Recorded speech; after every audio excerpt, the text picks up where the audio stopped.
So anyway, things are happening. Yep.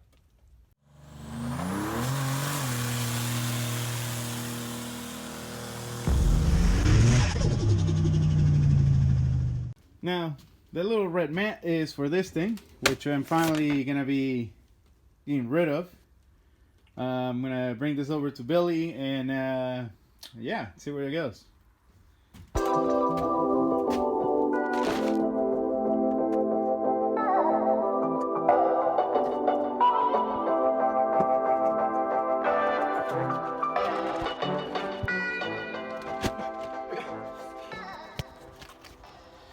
Yep, that doesn't weigh a thing. So anyway, I'm on my way to Billy's right now, and I thought that it'd be cool to show you this, guys. So pretty much, you don't touch a wheel on this thing. I'm not touching the wheel.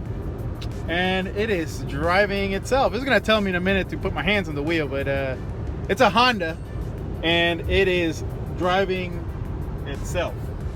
There you go. So anyways, for the next few videos, there's not going to be a lot of progress. Pretty much I'm gonna be taking my time on this. I'm barely able to work on it, so like right now this is just going to be me fitting this in here a little bit, collection of clips of along the week, planning the routing of the wiring, and just locating the modules and stuff. So I'm trying to plan ahead, so when I have this located, I can actually start figuring out where am I going to mount everything else. I'm thinking about making it so this panel clips on rather than screws on. That way I can pop that out and have a panel full of modules there that I can just slide out, like with hold it down with a couple screws, and then I can actually just slide it out and it's on top of this, and it's all kind of neatly stacked there. But yeah, just don't get mad at me for the tempo of these videos. It's gonna be slow. So anyway, I just emptied the glove box, and pretty much the plan is to have this in there. Well, kind of like,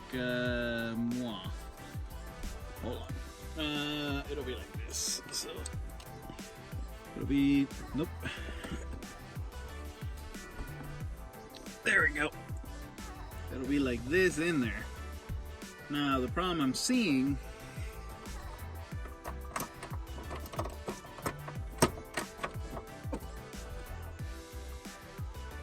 now right off the bat, what I'm seeing here is that this doesn't fit in there. So I may have to trim those edges just a hair. But otherwise, with a little bracket, I should be able to raise this in a manner that when you open it, it kind of sits level like that. And you can actually access the wires. Also, since I'm going to be removing this, the lid or the door, I don't know what you want to call it, can come further down, and I can put the stop there instead. That way, when I'm messing with it, it's flat in front of me. Funny thing, this light never works.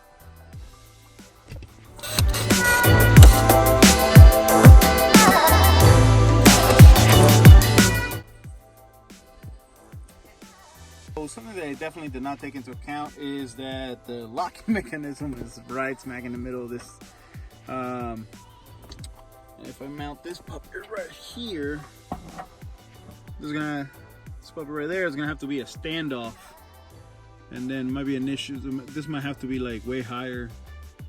Might be able to get away with a couple spacers and then two C-shaped brackets on the bottom to raise it enough that the wires are not gonna. So when this closes, the wires get tucked in nice, because I kind of wanted to sit. When I opened this, I kind of wanted to sit like this, and when it goes up, I needed to not be on the way of the locking mechanism or the hinge. And as you can see, that right there is tight. So what's going to happen is that this is going to need to have at least a 2-inch standoff, so when I close it, it tucks it in, and that way the wires are not being flexed here. So anyway, we're back inside. It's too cold out there to be messing with this stuff. But anyways, so this is going to be the new pillar that's going to go on the car, because the current one, when I got the car, already had a hole cut out here. Well, a bunch of holes actually.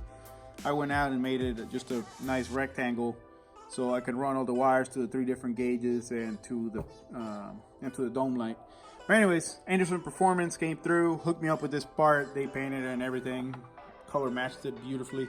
Now, since I'm applying the KISS concept to all of this, my template is going to be the actual pocket of the glove box. So as you can see here, I already have the footprint of what fits. This is literally the shape of what fits in that area. And what I gotta do is figure out where to position this thing in this area to fit. So anyways, pretty much I went ahead and made a template of that surface that I showed you guys. And marked the areas for the holes and everything. And I'm gonna cut this out. And this is the beginning of my bracket.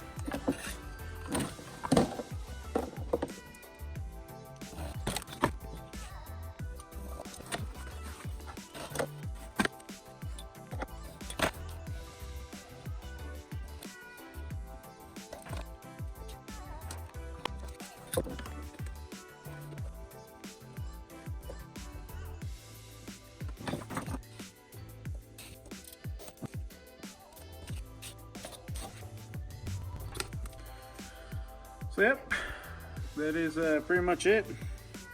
Yes, it's such frog, do not touch. And so from this is going to be the base plate. This is going to go bolted to the door, and then I'm going to make the standoffs and make it work.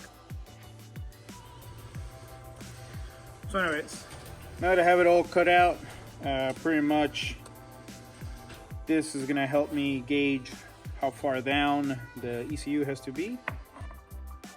So ECU out of the way. This is my plate.